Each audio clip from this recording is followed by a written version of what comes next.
So the left is losing its mind again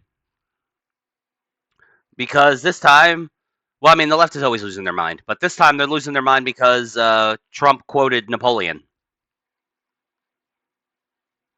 And, like, come on, guys. Now, people would say that what he said sounded a little, like, off, and I mean, we'll cover that in a second, but, like, I don't know. I think the left just doesn't, like, they can't keep up with, like, there's so much stuff coming out, like, the Trump administration is moving at such a breakneck pace, and, like, there are people have commented on this before, that they don't have anything to comment on. Or they have plenty to comment on, but they don't know where to start. And for some reason, they attach themselves to this thing. This thing is their new hobby horse that they're absolutely losing their shit over.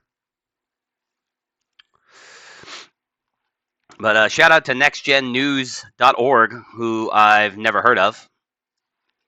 But they got a nice little article on this. Trump's cryptic post hints he'd break the law to save America. Ooh, spooky. In a late-night social media post, President Donald Trump appeared to suggest that violating the law would be justified if it meant saving America, sending shockwaves across the political spectrum. I mean, there's probably a few laws I would happily break if it meant saving my country. A dangerous precedent. He who saves his country does not violate any law. Trump wrote in a post shared simultaneously on Truth Social and X. The statement, which loosely resembles a line attributed to Napoleon in the 1970 war film Waterloo, has sparked fierce debate over the president's view of executive power. So yeah, that's the thing. It's not even like an actual Napoleon quote. It is a quote of Napoleon from a movie. Now, whether or not that this line from Waterloo is based on something Napoleon actually said, I'm not sure because I haven't dug too deep into it because I don't care. This is one of those like nothing burger stories that like I'm covering it mostly to just kind of give my take on the fact that like the left gets their panties in a bunch over the stupidest shit. Legal scholars quickly pointed out that the phrase echoes authoritarian justifications for unchecked rule. Quote, "This rhetoric is chilling," said constitutional professor Lawrence Tribe.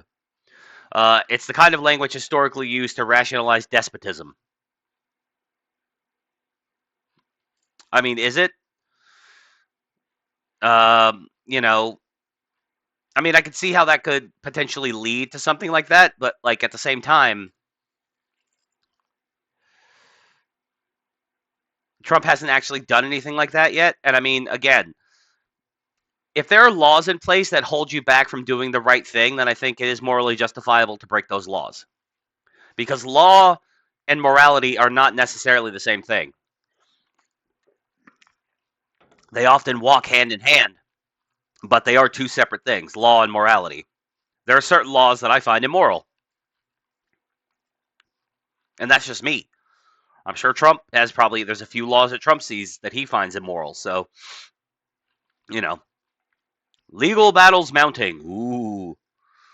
The post comes amid a flurry of legal setbacks for Trump's second term agenda. In recent weeks, federal judges have blocked his efforts to end birthright citizenship, enshrined in the 14th Amendment. No, it's not. Via executive order. Oh, well, yeah. Sorry, I probably should have finished the sentence. It's a bad reading of the 14th Amendment, and I'm really hoping SCOTUS gets a hold of this so they can rule on it, because I'm almost certain that they'll overturn birthright citizenship, and then there's nothing anybody can do to stop that. Courts also stalled his attempt to shut down the U.S. Agency for International Development, USAID, a move championed by Tesla CEO Elon Musk, who has taken an active role in Trump's Department of Government Efficiency. Critics argue that Musk's new department lacks constitutional legitimacy. It doesn't. Because there's a bunch of federal departments that lack constitutional legitimacy, and they operate just fine. It's only bad when Trump does it. For many, Trump's latest statement signals that he sees judicial rulings as obstacles rather than legal boundaries.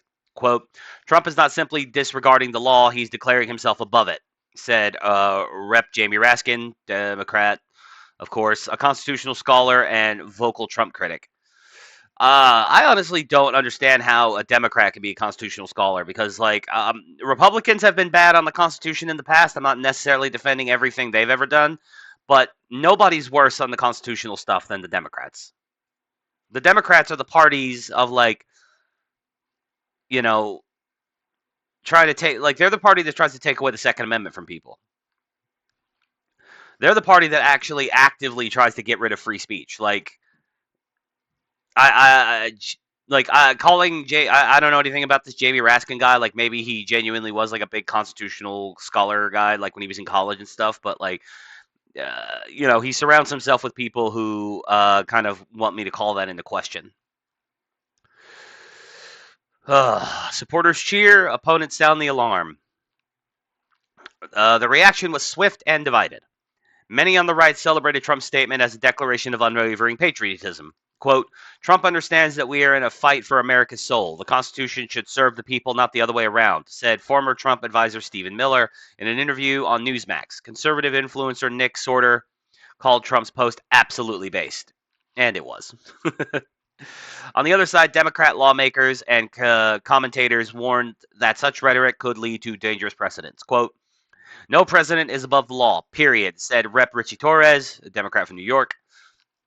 Quote, Trump's words sound like a dictator's manifesto. See, they just keep repeating themselves. British commentator and former politician Rory Stewart was even more blunt. Quote, this is how democracies collapse. Trump is no longer pretending to respect the rule of law. Nobody gives a shit what you think, Brit. Nobody cares. All right? Your country, all three of your major parties actively covered up rape gangs. Or grape gangs. What? Jesus, I don't care. Like, in your country, like the United Kingdom is a fucking joke. Like, don't comment. Like, get your own house in order. Like, your opinions on how we run our country are just completely disregarded. Some conservatives also expressed concern over Trump's casual dismissal of legal norms. Quote, I know many Republicans still care about the Constitution, wrote Billy Binion. Quote, it's disturbing to see the leader of the GOP suggest that the ends justify the means.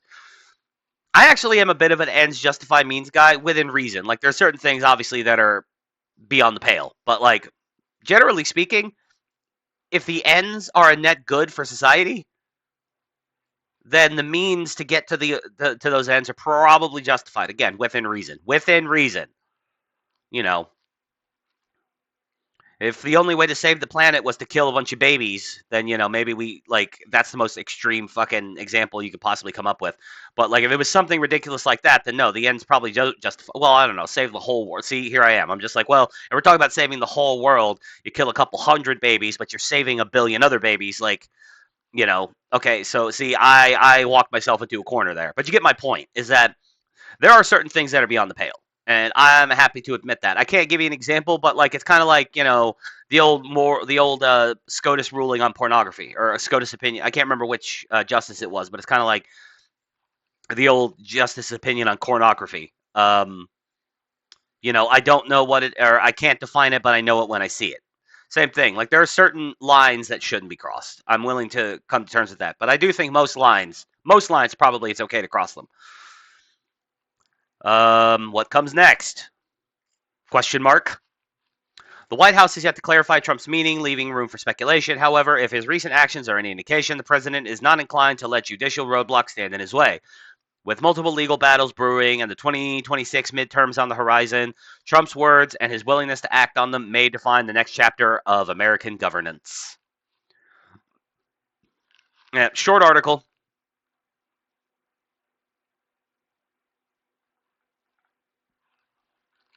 Short article.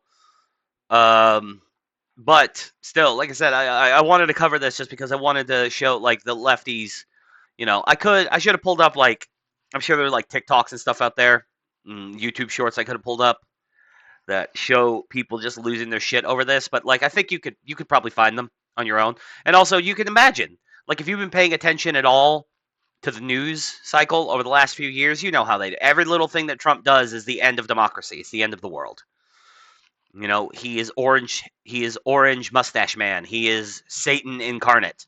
He is the Antichrist. He is the destroyer of worlds. Yeah, no. It's a kind of a nothing burger of a story. Like, but it was the story. Like people have been losing their minds over it since yesterday, so I thought I'd cover it. But anyway, let me know what you think down in the comment section. Like, disagree with me, agree with me. Say that my takes are based. Say that I'm retarded. It's okay. R slurred, whatever. Again, I really don't care about like monetization because whatever. Uh, so yeah, I constantly break those little TOS rules. But anyway, leave comments, like the video, subscribe to the channel, follow the links in the description to my other channels. Come watch the game streams on Rumble. Uh, I stream on Rumble because I fire from the hip. Like I fire from the hip when I make these videos, but I have a tendency, at least when I'm making these pre-recorded YouTube videos, I can kind of put myself in not like don't violate TOS mode, and even then I still do it. So when I'm live streaming, I definitely don't want to like get my channel struck or nuked or anything like that. So I choose to stream on Rumble, but I stream video games on Rumble mostly. If I ever decide to do my podcast again, I'll be streaming it on Rumble and then probably upload the episodes or clips from the episodes up here on YouTube. You never know. But yeah, like comment, like, subscribe, follow the links, follow me on X, throw me a bone.